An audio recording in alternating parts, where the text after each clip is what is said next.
The weird guy in the lake was in danger, and Ross zoomed in like a superhero, causing the geese to scatter like fireworks. Just as Little Dot escaped by a hair, a big fish, like a villain, dragged him underwater. At the critical moment, Ross's arm, like a hook, grabbed the fish, saving Little Dot. But at that moment, the geese came back like a bad sequel, not just mocking Little Dot, but also revealing that guy killed your real mom. Everyone knows, at a party-like scene, Ross accidentally killed Little Dot's mom, breaking his heart instantly. Little Dot couldn't take it anymore, deciding to embark on a me-time journey. Ross sat at the top of the mountain like a lost puppy, unsure how to face him, but thankfully had Fink by his side. Fink comforted Ross as they silently watched geese fly south. Winter was near. If Little Dot didn't learn fast, he'd become a popsicle. Ross decided to get serious, found Little Dot, didn't care if forgiven, and had to make him fly. He employed a system to analyze the GC's flight movements, stretching legs in the boat like a scientist, but Little Dot failed scores of times, still unable to take off. To help Little Dot practice better, Ross worked day and night to build a runway, hoping running would launch him into the air. With Ross' help, Little Dot finally flew up, but he had no clue how to land, plunging like a shooting star toward the forest. Luckily, Ross swooped in just in time to catch him. To better teach Little Dot how to fly, Ross invited Uncle Owl as his tutor, and that's when Little Dot learned. He had a flaw and couldn't fly like the other geese, but his size was perfect for merry-go-round antics. With Uncle Owl's help, Little Dot not only learned to fly freely, but also earned the old geese leader's approval, thanks to Ross. You could join this migration. I know, I get it, Little Dot responded. No, you don't, the old goose told him, continuing. If Ross hadn't saved you, you'd be history already. It turned out that the accident that killed his mother actually saved him. Life is always full of unexpected surprises. Goodbye, Ross, said Little Dot. It's been an honor meeting you. You're truly great, even though I'm not entirely sure what creature you are. I'm a hot mess right now. It's a crime, Little Dot said. But you look absolutely radiant. The migration time was drawing near, meaning they were about to part ways. Ross gently placed Little Dot on his shoulder for a running start, watching him drift farther away. Ross, after finishing his task, wasn't happy. He cried like a big baby and sprinted ahead, just to see Little Dot one last time. Yet, fate had other plans, only a further drifted down as he watched Little Dot depart. This was Ross' ultimate solace. After Little Dot left, Ross stayed at the cliff long before Fink found him. Winter is here, it's time for you to hibernate, Fink said, and with that, the two said their goodbyes. Task complete. Ross ultimately decided to activate the transmitter on his head, but headquarters only received a weird signal that flickered and then vanished.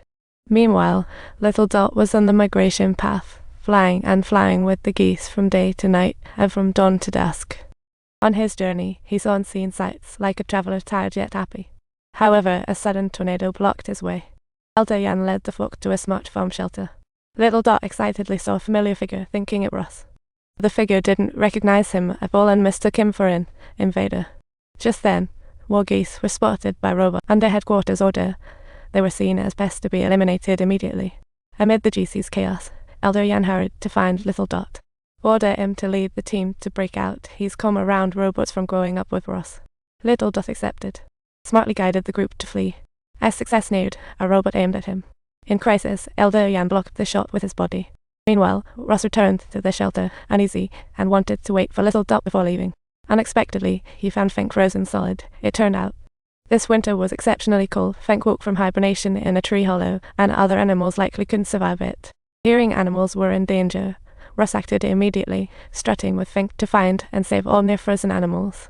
Didn't even give up on the fierce creatures, and soon the little shelter gathered the entire food chain from the forest. The place turned into utter chaos, and weak Ross couldn't stop it all, leaving hope in Fink's hands. Come on, cry out. Ross helplessly shouted, let go of me, stop messing with my nose. I built this sanctuary for you and rescued you.